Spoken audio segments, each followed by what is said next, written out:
Sans être prétentieux et sans manquer d'humilité, les gars, quelle équipe va venir faire tomber ce Real Madrid qui est injouable?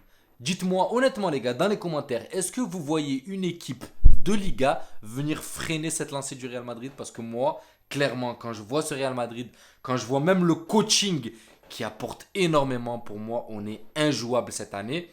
Bon, il y en a, c'est sûr qu'il y aura une équipe qui va nous faire tomber, les gars. C'est sûr et certain. Mais franchement, quand je vois ce Real Madrid jouer, les gars, même quand ils sont mauvais, ils arrivent à retourner des situations et devenir très très bons en l'espace de 10-15 minutes. Ils sont ce qu'on appelle injouables. Bon, j'espère que l'équipe qui nous fera tomber n'arrivera pas maintenant et qu'on puisse aller éclater quelques records. La famille, bonjour à tous, j'espère que vous allez bien. Donc, 11e journée, les gars. Le Real Madrid se tape le FC Séville au Santiago Bernabéu à domicile. Victoire 3-1. But de Luka Modric, but de Lucas Vasquez et pour finir, un patator, une fois de plus, de Valverde. Et Papou Gomez, j'ai vu ta petite béquille là. Attention, parce que si tu nous blesses Valverde, je rentre sur le terrain et je te coupe tes oreilles, cousin. Je te le dis. Valverde, il est intouchable. Très très important. Et cette béquille là, je l'ai vu. Anti-jeu. Tu viens de rentrer, tu n'as même pas été titulaire et tu veux casser des jambes. Attention, Papou Gomez. Bon, trêve de plaisanterie, on va débriefer un peu tout ça, les gars. Donc, premièrement, les gars, la défense. J'ai trouvé notre petit Carvaral, les gars, un peu émoussé. Carvaral, il a été fatigué et je pense qu'il est temps de faire tourner. Malheureusement, il y a l'échéance Ligue des Champions qui arrive. Après, on est qualifié déjà pour les huitièmes. Donc, je pense que ça serait peut-être le moment de faire tourner un petit peu et de mettre un peu plus Lucas Vasquez ou même l'autre là, j'ai oublié comment il s'appelle, Rodrigo Zola, qui chauffe le banc, de faire tourner un petit peu parce que Carvaral, il commence à être fatigué. Et on l'a vu dans son jeu, beaucoup de pertes de balles, beaucoup de déchets, des passes ratées. C'est pas de son habitude, on sait très bien que c'est un très très bon joueur, on sait très bien que quand on compte sur lui, on le trouve toujours. Donc là, quand il commence à avoir un excès de déchets, pour moi, c'est la fatigue qui prend le dessus et il faut faire tourner. Donc Carvaral, son côté, attention. Et même Mendy de son côté, voilà, des prises de balles un peu bizarres, un peu hasardeuses, les choses que j'aime pas trop voir de sa part. Mais voilà, on sent qu'un peu les latéraux, ça fatigue. En défense centrale, on a ce qu'il faut. Alaba, Militao. Et on peut faire tourner facilement avec les Nacho, les Rudiger. Il y a de quoi faire. Mais par contre, sur les côtés, voilà, il faut faire tourner. Le milieu de terrain, Kroos Modric. Alors, franchement, ça sert à rien de faire tourner parce que ces mecs, j'ai l'impression qu'ils sont immortels. Modric, c'est incroyable. Modric, c'est incroyable. Il fait toujours cette petite passe, cette petite. Là, en plus, il met son but. C'est qu'en fait, Modric, ce qui me choque, c'est que même s'il est un peu en dessous, un petit peu en dessous de ce qu'il a l'habitude de nous montrer, ben là, il le compense en quoi? En mettant un but. Même s'il y a un très gros travail de Vini, on va en arriver. Mais il met quand même un but qui est important. Qui est important. Et je dis pas qu'il a été carrément catastrophique, hein. Modric a fait un très très grand match. Il a encore éclaboussé la rencontre avec ses extérieurs du pied et tout. Mais même quand il est allé 1 voire 2% un peu en dessous, ben il claque quand même un but. Modric, Kroos, c'est incroyable. Ces deux milieux de terrain, les gars, je sais pas jusqu'à quand ils vont continuer à ce niveau-là. Surtout Modric qui a 37 ans quand même. Modric, c'est incroyable. À 37 ans, le niveau de jeu qu'il affiche, cette conversation, cette conservation de balle qu'il affiche au milieu de terrain, cette capacité à garder le ballon et à donner dans le bon timing et tout ça, les gars, c'est incroyable de le faire à cet âge-là. Parce qu'il faut quand même avoir le cardio, il faut avoir les compétences physiques pour le faire. À 37 balais, les mecs sont en train de se dorer la pilule au bord d'une plage. Lui, il est encore là en train de jouer au haut niveau. Je l'ai déjà dit, je le répète, les gars. Il est encore en train de jouer au très haut niveau. Au très haut niveau. Enquête encore de Ligue des Champions, enquête encore en Coupe du Roi, enquête encore. Il enquête de tout encore. Et encore classé dans le Ballon d'Or, mais Modric, 37 ans. 37 ans et encore classé au Ballon d'Or. Bon, sur sa saison de 36 ans. Mais il est encore là, les gars. Il est encore là. 37 ans. Donc c'est incroyable et j'espère qu'il continuera à nous faire rêver encore longtemps. Chouameni, les gars. Donc Chouameni, clairement, les gars, c'est une grosse montée en puissance. On sent que le gars est en confiance. On sent que, franchement, dans sa tête, il est bien, il est posé. Même si dans son jeu, ça manque un peu de verticalité, mais dans la récupération de balles, dans ce qu'on lui demande de faire, parce que Chouameni, c'est de gêner un peu cette relance adverse et de récupérer la balle. C'est ce qu'on lui demande et il le fait très bien. Pour la verticalité, il y a un Kroos, il y a un Modric qui le font très très bien. Donc le rôle qu'on lui demande à la récupération de balle, ce rôle de 6, ce rôle de gêner les relances adverses, il le fait très bien. Donc Chouameni continue comme ça. Pour moi, c'est un bon match de sa part. Et maintenant, on en arrive à cette attaque.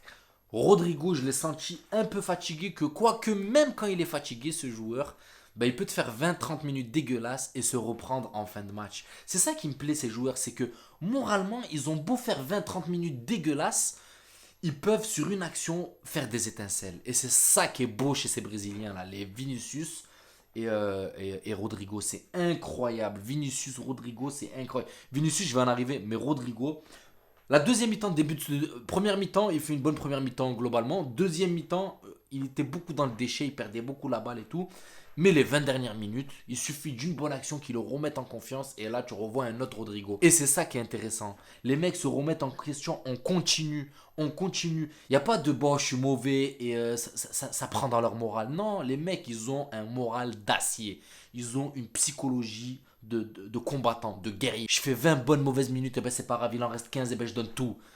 Implication défensive, ils aident à la récupération de balles, ils aident défensivement et ils font la construction vers l'avant.